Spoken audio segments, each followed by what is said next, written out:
You realize, of course, that we can never be friends. Why not? What I'm saying is that men and women can't be friends because the sex part always gets in the way. That's not true. No man can be friends with a woman he finds attractive. He always wants to have sex with her. What if they don't want to have sex with you? Doesn't matter, because the sex thing is already out there, so the friendship is ultimately doomed, and that is the end of the story. Well, I guess we're not going to be friends then. Guess not. It's too bad. 'Cause you were the only person that I knew in New York. So it's Super Bowl Sunday, 2025. The Chiefs are being steamrolled by the Eagles. Taylor Swift is getting booed. You've had to explain who Kendrick Lamar is to your older relatives. Hey, I'm tripping, I'm sliding, I'm riding through the back like... And you're ranking commercials from best to forgettable. We get Seal as Seal doing a spoof on his award-winning 1995 jam, Kiss from a Rose, as featured on the Batman Forever soundtrack. It slips right on through watershed. Ah, the days when you'd beg your parents to buy a whole movie soundtrack just to listen to one song. What a time to be alive. But that wouldn't be the only case of extreme nostalgia you're hit with. One ad would come to stand out, just like Sallly did all those years ago. A Hellman's mayonnaise commercial featuring Billy Crystal and Meg Ryan reunited at a diner table, reenacting the famous Katz Diner scene from 1989's When Harry Met Sally, and guest starring Sydney Sweeney dropping the seminal line originally delivered by director Rob Reiner's mother as a little wink to the audience, like they're passing the romantic comedy baton from one generation to the next. I'll have what she's having. And if that wasn't enough, we also get New Orleans native Harry Connick Jr. opening the game. The same Harry Connick Jr. who performed and arranged the musical score from the film. How's that for worlds colliding? Which got me thinking, with Valentine's Day right around the corner and Harry and Sally reuniting 36 years later, why is it that When Harry Met Sally has stood the test of time as one of the best movies, not just romantic comedies, ever made?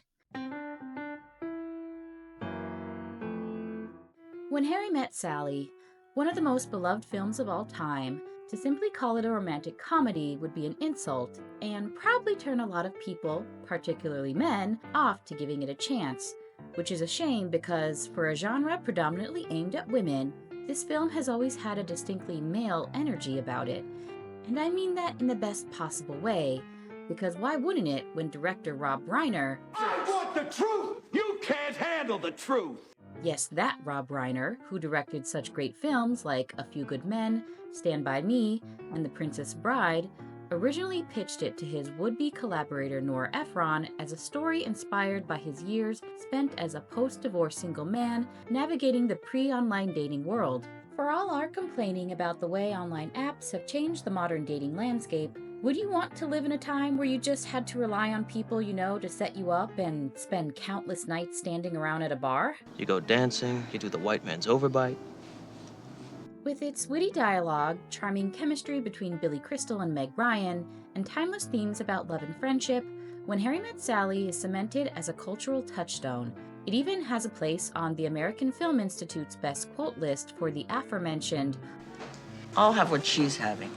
But in today's movie landscape, could a film like this even be made? Changing social norms, shifts in film structure since the advent of streaming services, and the sanitation of comedy all suggest that When Harry Met Sally would face significant hurdles in today's entertainment industry. So why, despite changing times, does it still reign supreme as the ultimate romantic comedy? Let's explore what makes When Harry Met Sally timeless and why Hollywood doesn't make movies like this anymore.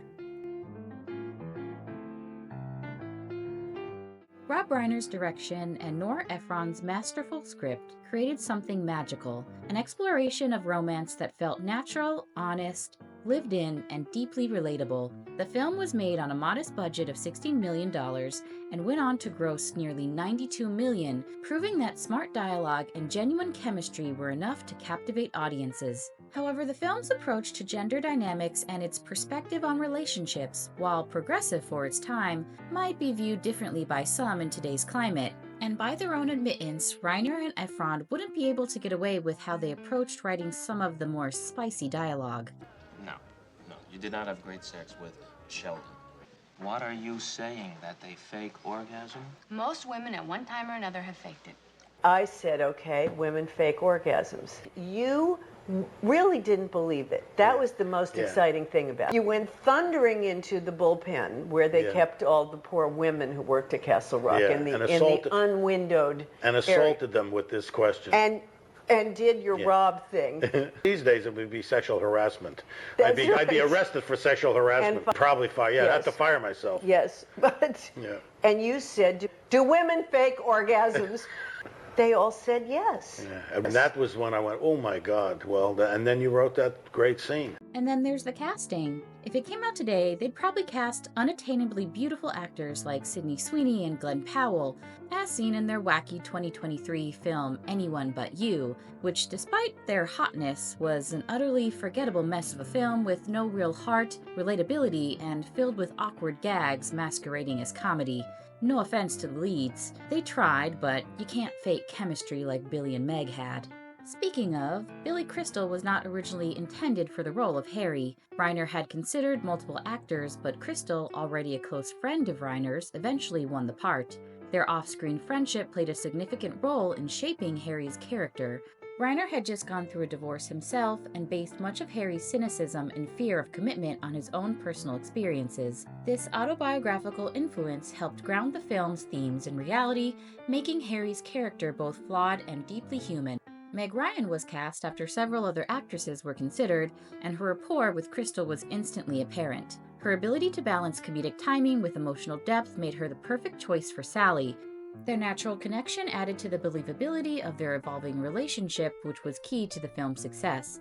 She would even contribute to the development of some of the most famous scenes, like the infamous deli scene, which didn't originally include Sallly giving a full-on theatrical demonstration, but Ryan insisted she could pull it off and boom, film history was made.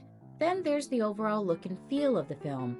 There's always good and bad aspects to technological advancements, and the advent of digital photography is no exception. It's no secret that films today are starting to look a little too clean and less dynamic, with flat, lifeless color grading that seems to suck the life out of the picture.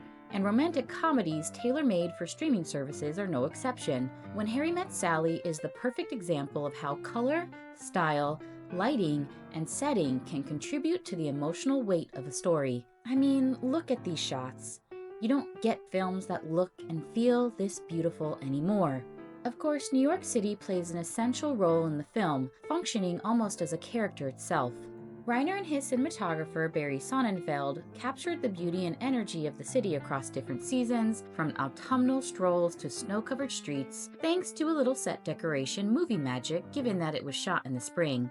The locations, such as Katz's Delicatessen and the Metropolitan Museum of Art, add authentic depth to the film's settings, playing off the characters' movement in multiple walk and talk shots that seem to be on the decline these days, with filmmakers opting for static shots that are much easier to frame and shoot. The iconic style of the characters also contribute to the film's lasting appeal, aside from Sally's Farrah Fawcett hair and unfortunate Bermuda shorts in the opening scene. Harry's fisherman sweater is the perfect example of a simple yet instantly recognizable high-quality item seldom seen today. They couldn't even find a similar quality sweater to put him in for the Super Bowl commercial. Harry's relaxed yet slightly disheveled looks contrast perfectly with Sally's polished, preppy wardrobe, reflecting their differing personalities and worldviews. The film's wardrobe choices have remained influential, with fans still recreating Sally's effortless yet elegant style and pining after Harry's chunky sweater. But all of that aside, what makes Harry and Sally's story so charming, honest, and cozy that you want to wrap yourself up in it year after year? I mean, really what it's about is two people who become very good, close friends before they find that they are romantically interested in each other.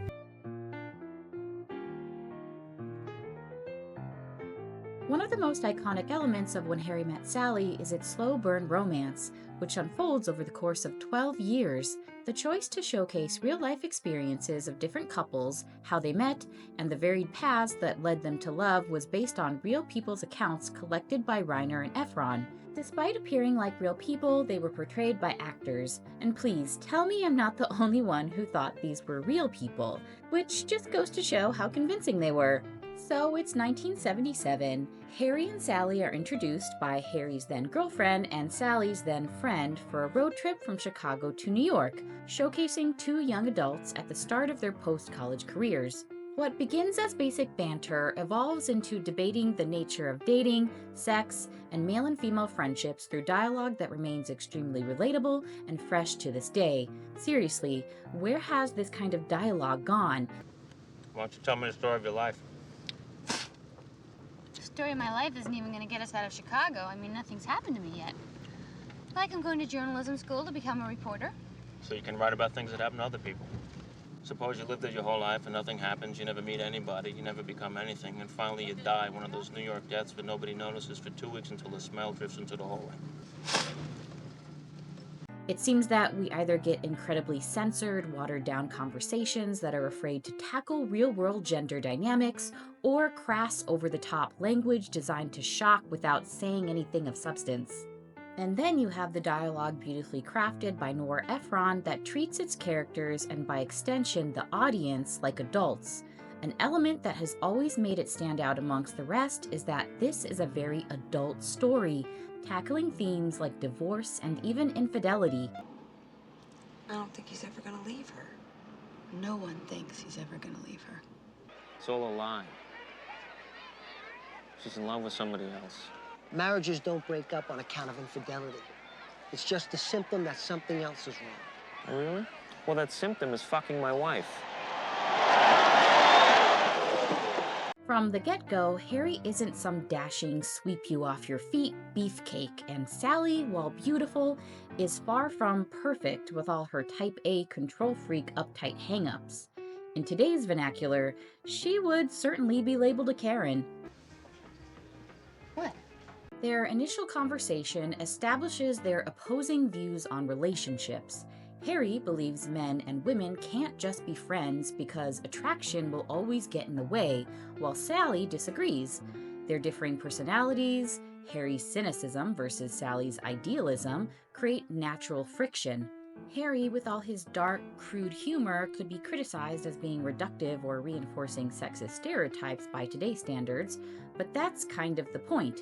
Judging by their introduction, you would think Sally would be the one to get married first and Harry would be the lifelong bachelor, but it's the opposite that happens. Of course, the trip ends on an awkward note and they part ways, assuming they won't see each other ever again. Harry, Sally, and collective audiences ever since have been left to ponder, can heterosexual men and women ever truly just be friends? Jump to 5 years later and they run into each other at the airport. Harry is now engaged and Sally is dating someone. Their airport drop-off debate would fit right in an episode of Seinfeld or Curb Your Enthusiasm. You take someone to the airport, it's clearly the beginning of a relationship. That's why I have never taken anyone to the airport at the beginning of a relationship. Why? Because eventually things move on and you don't take someone to the airport, and I never wanted anyone to say to me, how come you never take me to the airport anymore? It's amazing. You look like a normal person, but actually you are the angel of death. Again, emphasizing the timeless nature of the dialogue. This first reunion, while brief, highlights that they still have some growing up to do and their outlooks still don't align, and they go their separate ways once more. In a world of dating apps and online connections, when Harry Met Sally's exploration of long-term friendships leading to romance might not feel as relevant, but that doesn't mean it isn't realistic. Not everyone is chronically online as you'd think, with more and more people waking up to the truth that the way social media has gone isn't all that good for you. Shocking, I know. And so it's another 5 years later, Harry's marriage has unfortunately ended, and Sally has broken up with her boyfriend. They meet again in a bookstore. This time, they're finally mature enough and in the right stage in their lives to develop a friendship, supporting each other through heartbreak. Are we becoming friends now? Well, yeah. While the film thrives on chance encounters, running into each other years later, reconnecting by happenstance, Ephron was able to craft a script that gives you just enough believability to not make you question the coincidental nature of them reconnecting after both time jumps. We get to see them spend time together, sharing meals, late-night phone calls, and discussing dating struggles. This is a big thing for me. I never had a relationship with a woman that didn't involve sex. I feel like I'm growing. You were growing. Are you finished? Hey, I got a whole stack of quarters and I was here first. We're not. Was too. We're not. Was too. I get the woman's point of view on things. She tells me about the men that she goes out with, and I can talk to her about the women that I see. You tell her about other women. Yeah. I made love to this woman, and it was so incredible. I took her to a place that wasn't human. She actually meowed. You made a woman meow? And while their chemistry is evident, they maintain their just friends status, even trying to set up their best friends with one another. Jess and Marie, played to perfection by the late Bruno Kirby and Carrie Fisher, end up falling in love with each other instead of going after Harry or Sally. Taxi!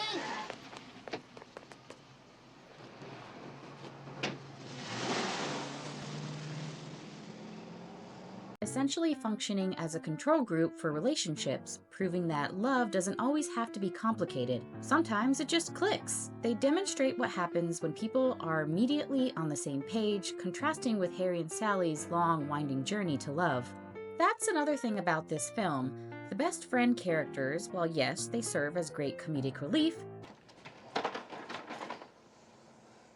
Don't say a word. have a greater purpose as narrative foils to Harry and Sally. Counter that with the aforementioned Anyone But You, which I challenge anyone to tell me the greater significance the side characters play aside from being plot devices to move the main characters from point A to point B. When Harry runs into his ex-wife while out shopping with Sally for a gift for Jess and Marie, it leads to one of the most irrationally human moments and extremely relatable outbursts. We started out like this. Ellen and I want our friends to benefit from the wisdom of my experience. Right now, everything is great, and that's wonderful. But you gotta know that sooner or later, you're gonna be screaming at each other about who's gonna get this dish. Put your name in your books right now, because someday, believe it or not, you'll go 15 rounds over who's gonna get this coffee table. This stupid, wagon wheel, Roy Rogers garage sale coffee table. I thought you liked it. I was being nice! Working as a catalyst for the turning point in Harry and Sally's relationship to come, with both of them being at their most vulnerable after she also finds out her ex is now with someone. Seeking comfort, they sleep together, blurring the lines of their friendship. The next morning, Harry does what he always does, what he has told Sally he does with other women. He panics and leaves, leaving Sally emotionally vulnerable and confused. Their friendship fractures as Sally feels used and Harry withdraws, afraid of commitment. I didn't walk out. We both agreed it was a mistake. The worst mistake I ever made. You looked up at me with these big weepy eyes. Don't go home tonight, Harry. Hold me a little longer, Harry. What was I supposed to do? What are you saying? You took pity on me? No, I was... Fuck you! With their friendship broken, Sally avoids Harry and he realizes how much he misses her, leaving messages on her machine and trying to apologize for the way he reacted. Still reeling from the fight they had at Marie and Jess's wedding, Sally attends the New Year's Eve party she usually would attend with Harry. Both feel lonely and incomplete without each other, and because no romantic comedy is complete without a grand romantic realization, Harry rushes across New York to find Sally before midnight, delivering his famous speech about how he loves all her quirks and wants to spend the rest of his life with her. It doesn't work this way. How about this way? It's not because I'm lonely, and it's not because it's New Year's Eve. I came here tonight because when you realize you want to spend the rest of your life with somebody, you want the rest of your life to start as soon as possible. That is just like you, Harry. You say things like that and you make it impossible for me to hate you.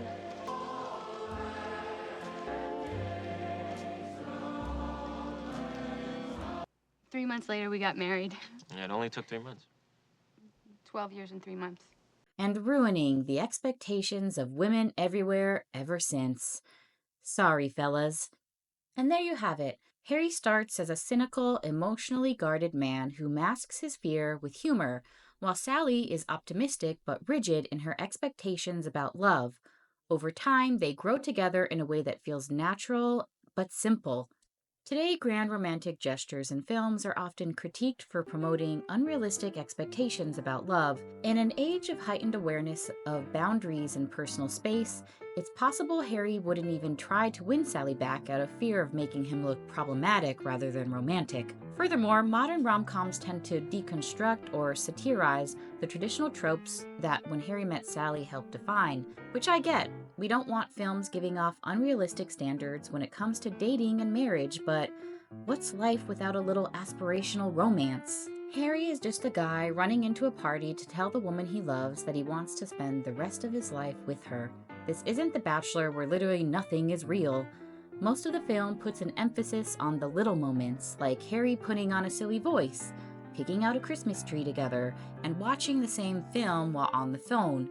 So really, the movie isn't promoting anything other than the connection between two people, whether it be love at first sight, like Jess and Marie, or a slow-moving relationship grown out of a long-term friendship like Harry and Sally. Despite evolving social norms, When Harry Met Sally taps into basic truths about men and women that still resonate today. Harry's belief that men and women can't just be friends is still a widely debated topic. While modern relationships have changed due to technology and shifting gender roles, the fundamental differences in how men and women navigate romance, emotions, and friendships remain relevant.